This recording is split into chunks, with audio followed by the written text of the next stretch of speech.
you're smiling, when you're smiling, the whole world smiles with you. When you're laughing, oh, when you're laughing, the sun comes shining through. But when you're crying, you bring on the rain. So stop your sighing, be happy again, keep on smiling, 'cause when you're smiling, the whole world smiles with you.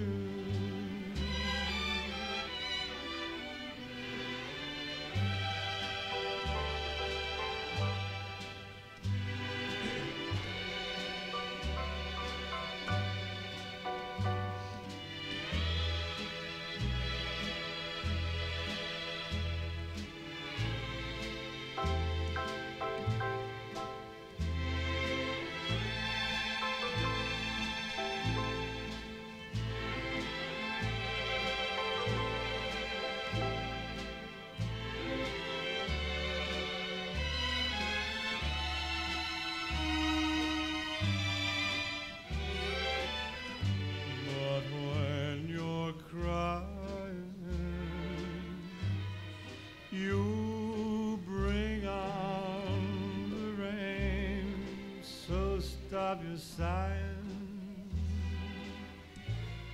be happy again, keep on smiling, 'cause when you're smiling, the whole world smiles with you.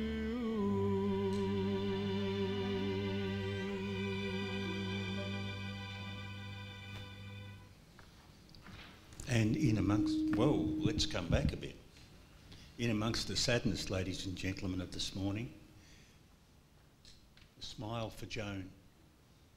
A gentle smile for Joan after a soft and elegant song from old Dino.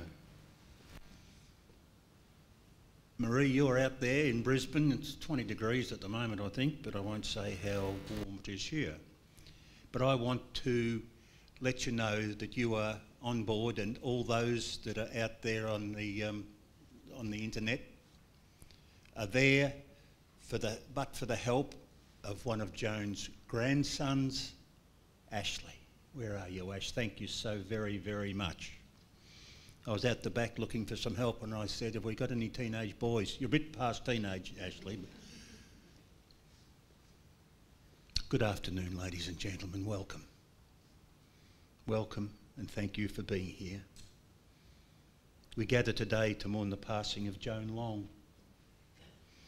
We gather to say our final farewells, and we gather to pay tribute to Joan's long life of 92 years. And while Joan's passing leaves us heartbroken, we can most certainly be comforted by the fact that she is at peace. And surely our great hope is that she is reunited with Eric. It's been almost 9 years since we farewelled Eric. And please, just for a moment, we will pause to remember Eric and Stephen. They are in our thoughts, not to be forgotten. Today's a sad day, there's no doubt about that, and if tears should fall, so be it. The pain and the grief we're feeling, it's simply the legacy of having loved this lady dearly. But I say to you all, the real sadness is in Joan's passing, not in the wonder of those 92 years as a wife and a mum, and a grandmother and a great-grandmother and a friend. But we can't be extremely sad. Today we give thanks for the blessing of having Joan in our lives for all of these years. We give thanks for the gift that she has bestowed on us, and mostly for all the memories she's left us with. I'm sure if we had a notepad and pen and put a piece of paper in front of you would all be able to say, yes, this is my favourite memory of our Joan. And I noted the warmth and the affection in comments made by people who have, well, not only known Joan, but who have cared for her. And the comments included, and you'll all agree with me, a lovely lady. It was a privilege to look after you. A pure pleasure. A pure pleasure. A beautiful lady now at rest. And a beautiful lady with a cheeky nature. So I hope that those of you who are watching us this morning, Marie, I mentioned you early, for all those who are with us this morning, please be assured that you are with us as much as if you were able to be sitting here among us. We thank you for being with us. And we hold comments, we hold comments such as these close because they reinforce what we think of Joan. We hold them close with our own thoughts and our own memories. So, ladies and gentlemen, please, let's offer a warm and loving tribute to this lady. Bring back your favourite memory and hold it close. And for those ladies who were mentioning Joan's hair that has never changed, I think I listened as I was sticky beaking. It's never changed except the fact of the colour. It used to be blonde. What a wonder, hey? Now I'm going to share with you some of what we share today. We shared it on the occasion of Eric's tribute, and I think that's just a wonderful connection. It's called To My Family, and I think it's on the inside of the cover, inside cover of your order of service. When I'm gone, release me, let me go. I have so many things to see and do. You must not tie yourself to me with tears. Be happy that we had so many years. I gave you my love. You can only guess how much you gave me in happiness. I thank you all for the love that you each have shown. But now it's time I travelled on alone. So grieve a while for me if grieve you must. Then let your grief be comforted by trust. It's only for a while that we must part, so bless the memories deep within your heart. I'll not be far away, for life goes on. So if you need me, call, and I will come. And though you cannot see or touch me, I will be near. And if you listen with your heart, you will hear all of my love around you soft and clear. And then when you must come this way alone, I'll greet you with a smile and a welcome home. And that's what I said earlier. I'm sure Eric was there waiting. Welcome home, Joan.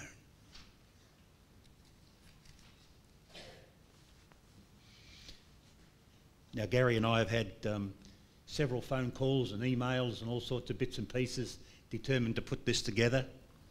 And I'm going to include in it, I've added a little snippet because Gary reminded me that after Eric's tribute, he reminded me that he'd asked me for the notes on the family because it contained stuff that Ian didn't quite know at that time, so it was a little bit of a surprise and an additional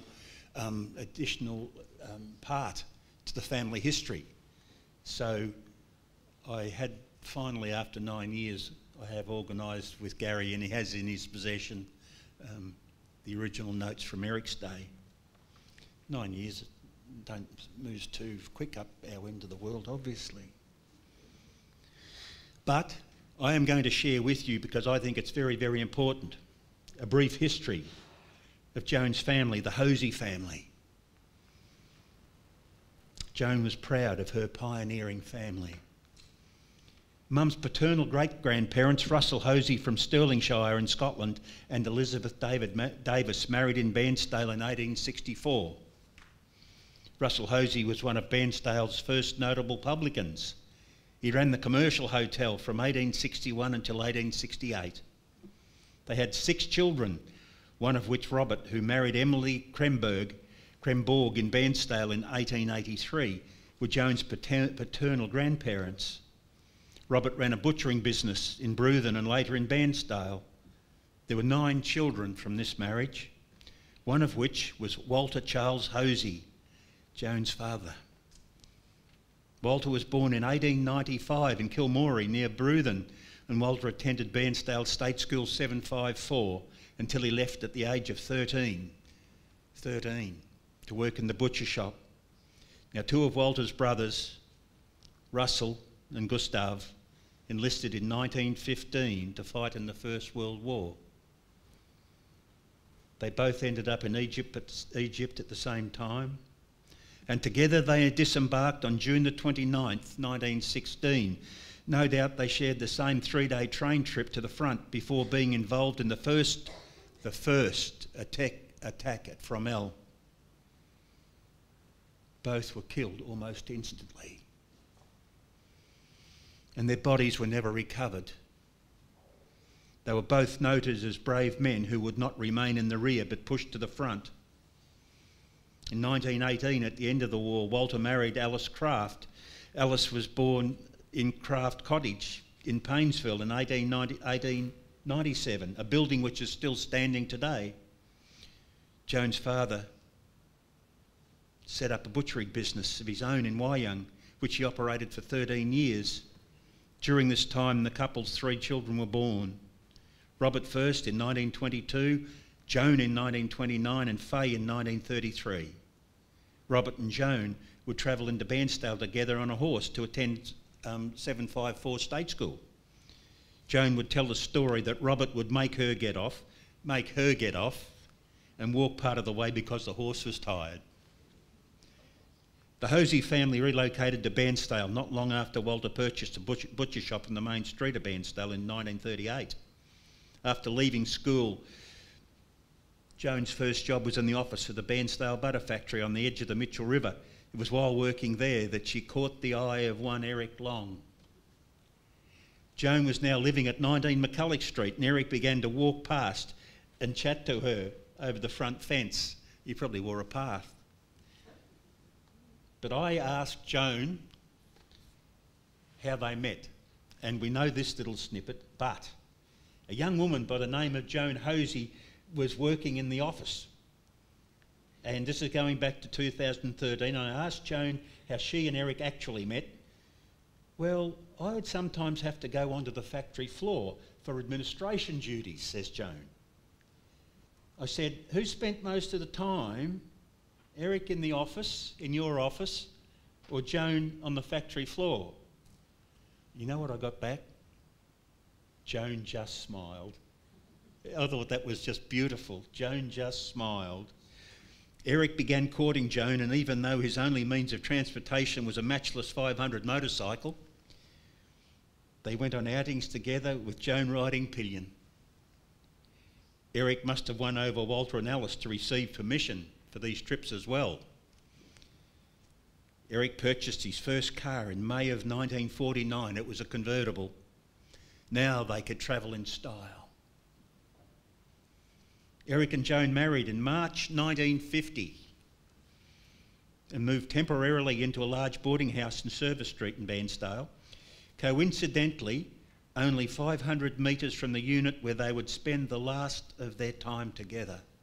Talk about circle, and when Gary comes and shares his memories with us later on, he's got some interesting coincidences as well.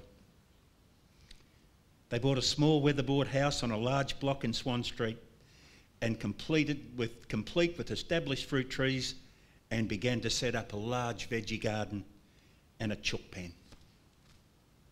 Gary was born August 1951, followed by Marie. Marie, you're the same model as I am, a 1954 model, and Ian in November of 1957. Eric attended a series of dairy courses in Melbourne and rose up the ladder at the butter factory.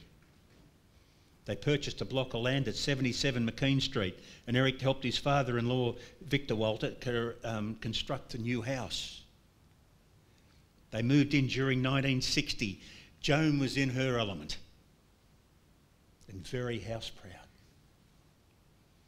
The children were attending Bairnsdale West Primary and growing up, and Joan got her driver's licence in 1971, and they became a two-car family when she could return to work in the office at the Bairnsdale Hospital. In 1971, Joan became a grandparent for the first time when Marie's first daughter, Michelle, was born. Michelle was followed by Leah in 1974. Joan loved caring for them in their younger years.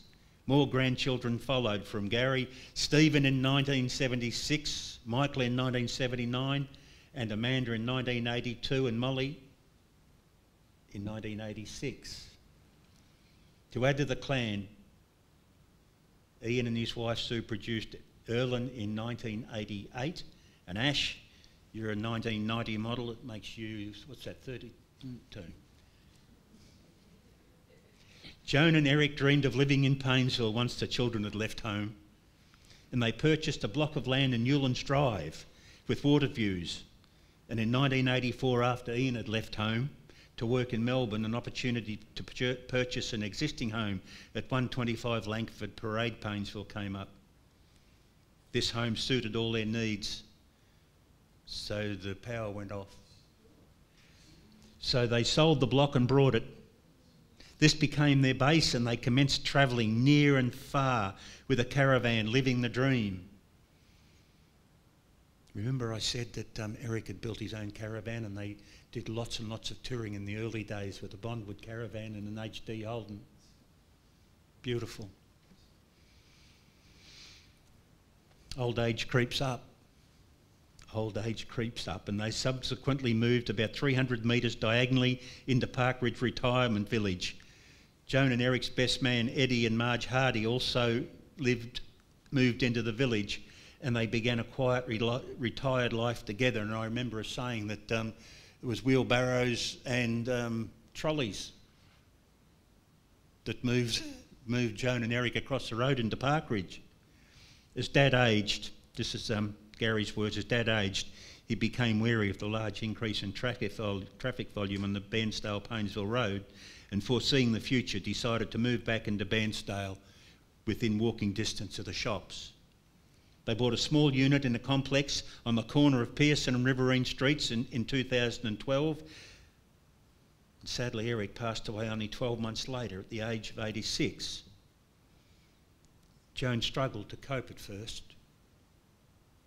but gained confidence and started to enjoy her independence.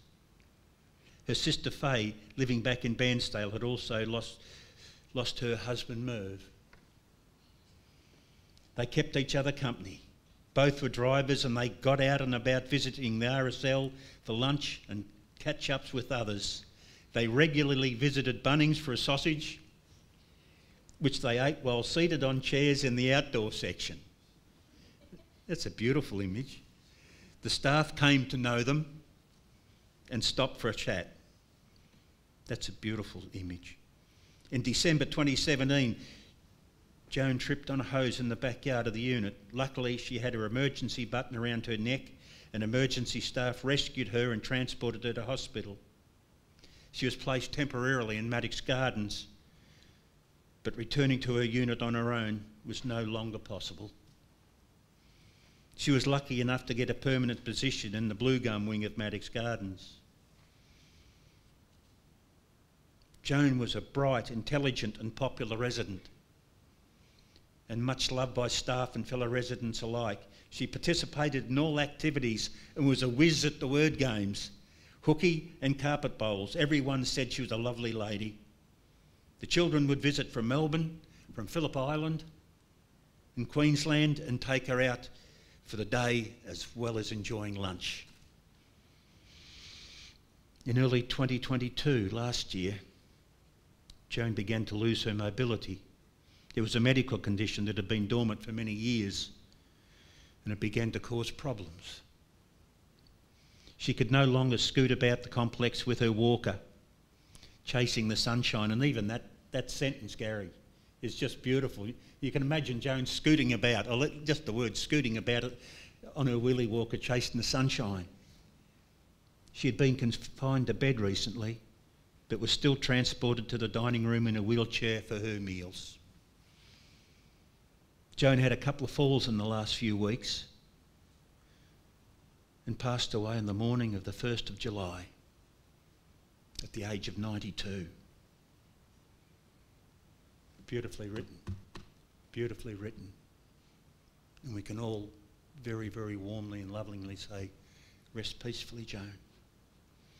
Time to stop my talking for a moment, ladies and gentlemen, and we're going to watch a photo presentation of Joan's life to the beautiful, beautiful song Unforgettable by Nat King Cole.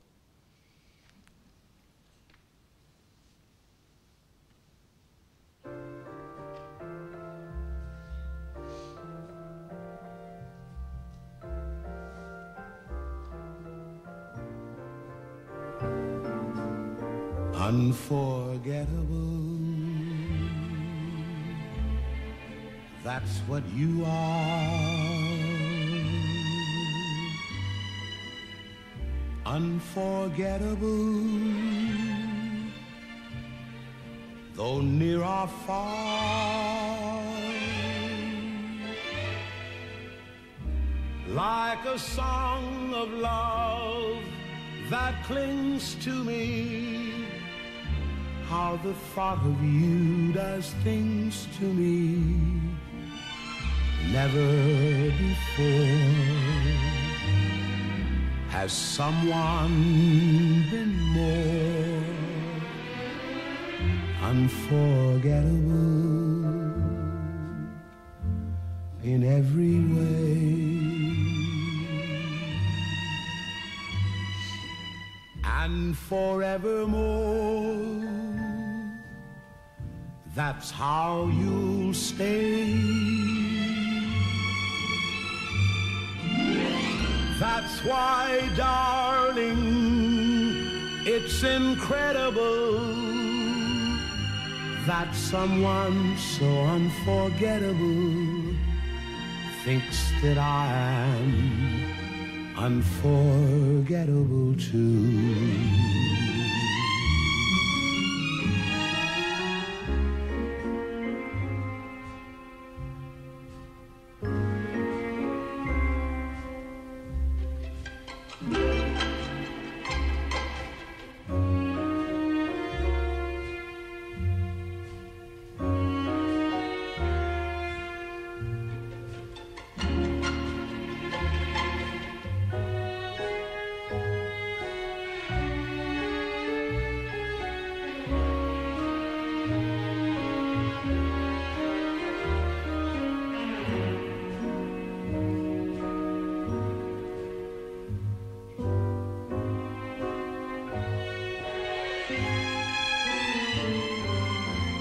Unforgettable in every way, and forevermore, that's how you stay. That's why, darling, it's incredible that someone so unforgettable thinks that I am unforgettable too.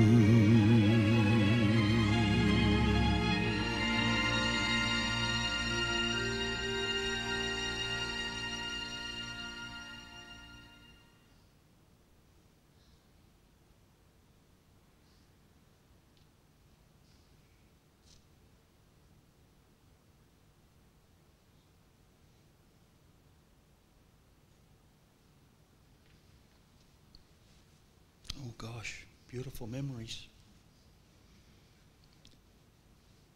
what a change. That second or third last photo with Joan with one of the grandchildren. She's got the phone in her hand. Could she have imagined when she was, let's say, 20 years old, 72 years ago, that she would have such a machine that you could see people across the world, that you could do everything that we do and take for granted today?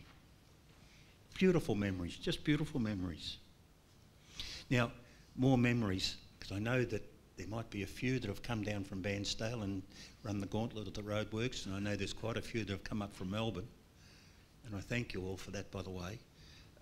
But when our tribute to Joan's at an end, just walk out the doors, again the sliding doors, around to your left to the Oak Room, which is the function room here at Gippsland Memorial Park, and have a bite to eat and a cuppa and spend some time and share some more memories, because those things like that jog your memory.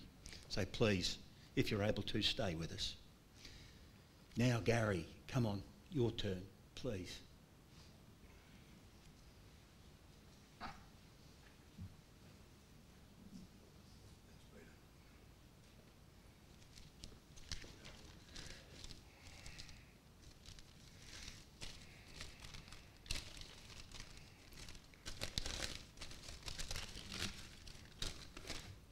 I've got a horrible bunch of notes here. I was going to write them out neatly so I wouldn't stumble, but didn't get there.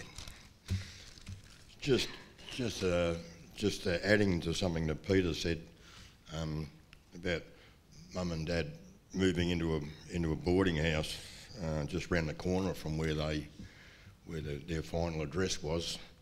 Something even more remarkable than that was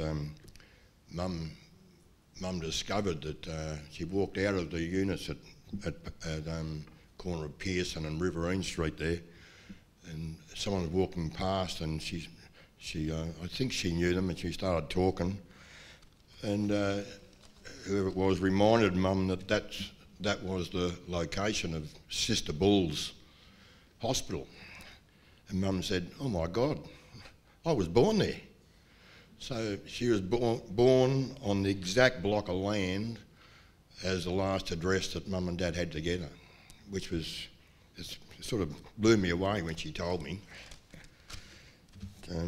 Anyway, just Mum was a very special woman, as you can probably tell from what Peter has said. Between 1929 and 2022, she lived through some very tough times. She always made the best of the situations, and she always kept her cool, which must have been hard at times, because I can't speak for Marie and Ian, but I know it would have been hard to deal with at times. She never spoke a bad word of anybody, and always gave her all for her family. Her and Dad were married for 63 years, and on their 60th wedding anniversary they received letters of congratulations from the Queen, the Governor-General and the Prime Minister at the time, Julia Gillard. Because Mum was very proud of the fact that they made 60 years, and also proud of the fact that people of such importance had actually written to them. Mum always went without to make sure that the rest of the family had everything we needed. She made clothes, and she knitted jumpers and cooked up a storm. On the wood stove at Swan Street and in 77 McKean Street. She was pretty good at making scones and slices, and well, she always used to cook up the fish and the rabbits that Dad brought home. Even though Mum's father was a butcher in Bairnsdale, I'm not sure who was the most determined to be independent, Dad or Mum, but they tried to do the best with what Dad caught and brought home, rather than going and getting meat from the butchers. Not that I think they just didn't want handouts; they wanted to make their own way. Dad was a huge influence in my life, as I've said at Dad's funeral. But Dad taught me all the practical things that I jack of all trades, and if he didn't know how to do something, he'd certainly have a go at it. But Mum showed me how to be the best person. I think she by her example, she was very caring and gentle. She encouraged my interest in cooking. I was actually quite excited that I was going to try some of it, and have done over the years, tried some of her recipes. When I misbehaved, as I did occasionally, she just said, "Wait till your father gets home." And then she went on with the housework. She didn't say anything further. She just left me to shiver in my boots until Dad come home. You don't realise the sacrifices your mum makes until you grow up and become parents ourselves. I didn't realise fully the strength of Mum's character until after Dad passed away in 2013. She grew to enjoy her independence, as Peter said, as she came out of her grief. Her and her sister Faye were there for each other, and I was very grateful that Faye was back there in Bensdale. After I retired, I was able to visit Bensdale and Mum a lot more often than what I was when I was working, and I spent a considerable time with Mum in recent times, getting to know her better than I had before. I was very proud of her. Everyone that knew Mum liked her very much and spoke highly of her. We spent many hours in the car, take her out for the day, either down to Lakes Entrance or Paynesville in front of the beach, also at Meetung down near Shaving Point there. We just sit in the car and just talk. Sometimes there was long periods of nothing being said, but it was just nice to be there and share the beauty of the place, and swans and pelicans and everything else. And of course, Mum was just grateful to be out, even though she had at that time still had mobility and was able to get around Marrick's Gardens. She was definitely a sun chaser, and she knew the spots to be at certain times of the day to get in the sun. We played Scrabble. Every time I went to visit her, we played Scrabble, and Mum was very good at it. She beat me nearly every time, and I'd probably guess she won 99% of the time.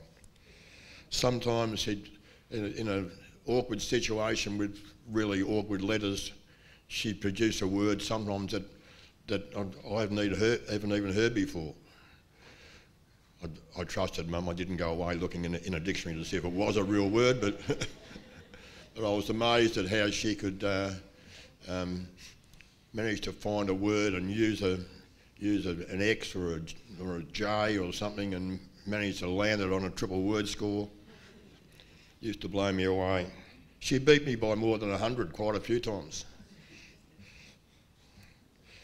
And actually, on the Friday before she died, we played Scrabble. At that stage, we couldn't play Scrabble out on a dining table in the dining area because of the COVID restrictions. And when I looked around the unit to find something to take up, I found a card table that Dad had put away, all wrapped up in plastic, never been used before. So I took that up and managed to. Mum set up in a cane chair and I pulled a chair over and we just played Scrabble in a room. We sort of got lost in the game, and she beat me. That Friday before she passed away, she beat me. I can't remember by how much, but I think it was nearly 40. But yeah, she still had all the wits about her, that's for sure, even though that physically she was on the decline, certainly mentally, and it wasn't until the last bit that a few conversations I had with her in the last week that she was struggling, and nursing staff told me that because of the pain, she was on medication to manage the pain, and that was making her a bit confused. I felt so helpless. But, anyway, I'd just like to read something that you see Peter had that I thought was very appropriate. I'm not sure who wrote it, but when I read through it, I thought, my God, it's exactly what I wanted to say, and I wish I had written it, but anyway, someone did. It's called As We Look Back. As we look back over time, we find ourselves wondering, did we remember to thank you enough for all you have done for us? For all the times you were by our sides to help and support us, to celebrate our successes, to understand our problems and accept our defeats, or for teaching us by example the value of hard work, good judgment, courage and integrity. We wonder if we ever thanked you enough for the sacrifices you made to let us have the very best, and for the simple things like laughter and smiles and time shared. If we have forgotten to show our gratitude for the things you did, we are thinking of you now, Mum, and we hope you knew all along how much you meant to us. And I probably should have started, but I'd just like to thank everybody that has come today and everybody who's looking at it in the future. I'm so pleased, Mum would have been so pleased that so many people cared. Thanks very much.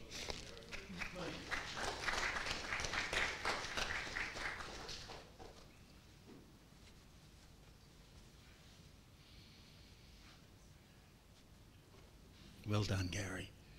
Well done.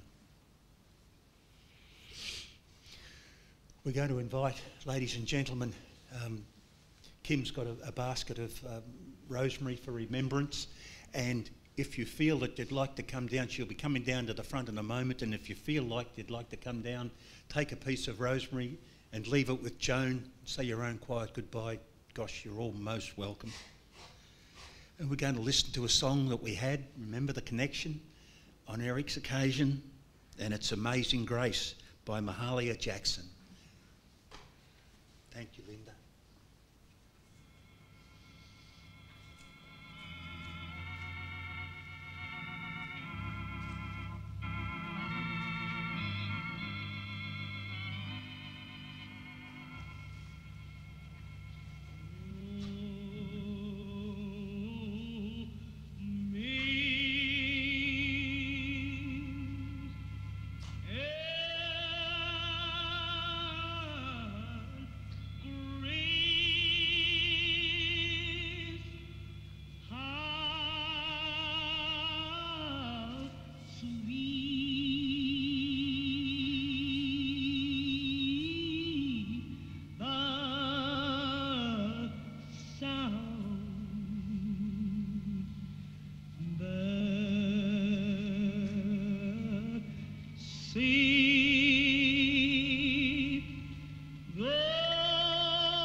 Oh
That's just a beautiful version of Amazing Grace.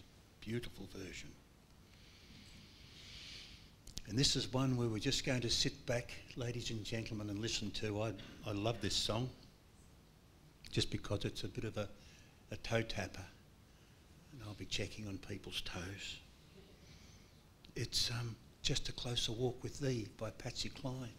Thank you, Linda.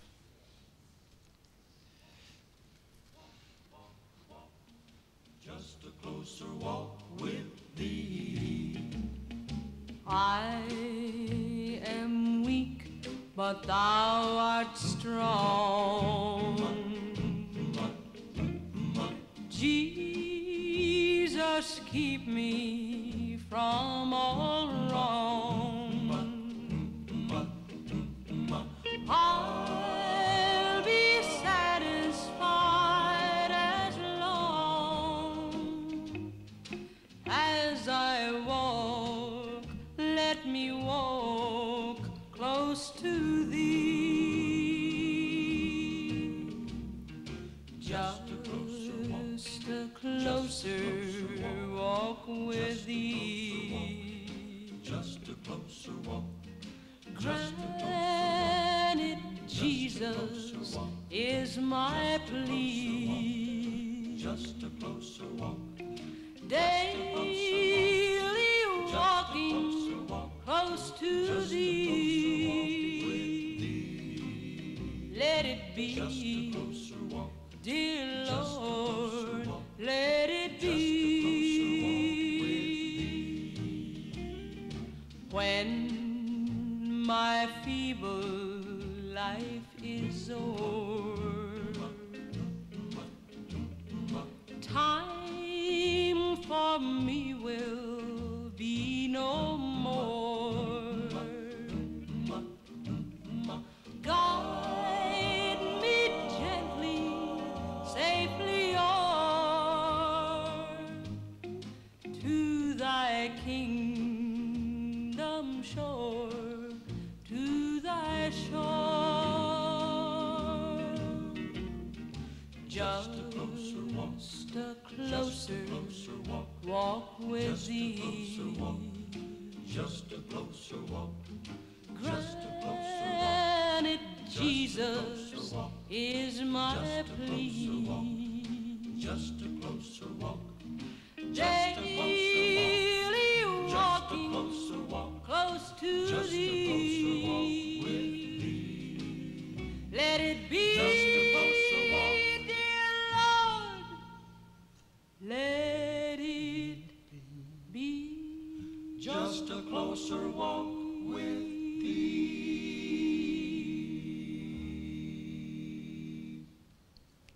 Just perfect. Just perfect. It's time to say our final farewells to Joan. And I'm going to say, Scrabble. I wonder how many points you'd get. Wonderful, generous, loving, practical, supportive, patient. I wonder how many points you'd get if you put all those together. Probably 11,400. You got it. The number is unimaginable.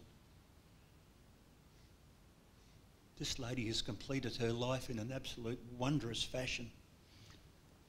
She is back with her man, and on Eric's occasion I can remember saying, things left undone must stay that way, because Eric, I think, was working on a bathroom. You still had some tools in the bathroom, is that half correct? They were doing drainage in the backyard, and he stayed out there to complete it in the rain, and that was his downfall. That was his, yeah. Well, I'm going to say that I think it's time for the tool bag. He's got his Joan back in his arms, and it's time for the tool bag to be hung up in the shed. And for them to jump into the old HD, which would be all shiny and brand new by now. Put some tea and coffee and milk in the little fridge in the Bondwood caravan and chuff off, scoot off into the setting sun to wherever their next stage of life takes them. Thank you all for being here this afternoon. One thing I feel I need to say, and Ian, this is for you, for all those of us that are here this afternoon. Marie, you're up there. We wish you all the greatest love and support and strength and courage in the world. It's a thing to support you while we are all together and we hold you in the palm of our hand. Best wishes. So, ladies and gentlemen, if you feel that you'd like to, please join with me in the words of the Lord's Prayer. Our Father, who art in heaven, hallowed be thy name. Thy kingdom come, thy will be done, on earth as it is in heaven. Give us this day our daily bread, and forgive us our trespasses, as we forgive those who trespass against us. And lead us not into temptation, but deliver us from evil. For thine is the kingdom, the power and the glory, forever and ever. Amen. And let us now commit Joan's body for cremation. And in doing so, we acknowledge that we come into this world with nothing and we depart with nothing. However, the wonder of our time on this earth is that we leave behind warm, enduring memories to mark our years and to sustain those left behind. For those of you who like Joan, may memories be your comfort. For those of you who loved her, may you hold a sacred place in your hearts and a knowing smile on your lips. Rest peacefully, Joan, reunited with Eric. Tenderly and reverently, we lay you to your rest.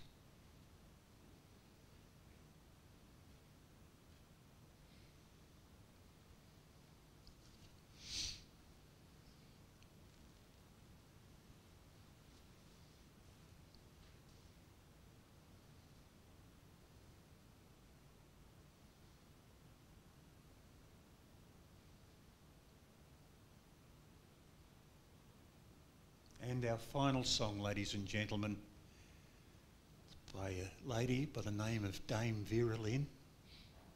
And it will be, won't it? Because we'll meet again. Thank you all for being here so very, very much. Chat as you feel, move outside into the sun as you feel, but please make sure if you're able to head around to the Oak Room. Thank you all so much. Thank you, Linda.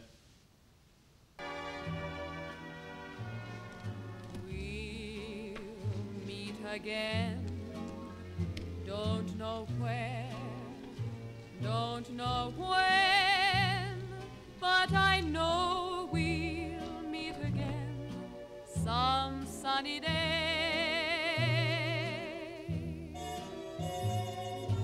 Keep smiling through, just like you always do, till the blue skies drive the dark clouds far away. So will you please say hello to the folks that I know? Tell them I won't be long. They'll be happy to know that as you saw me go, I was singing this song. We'll meet again, don't know where,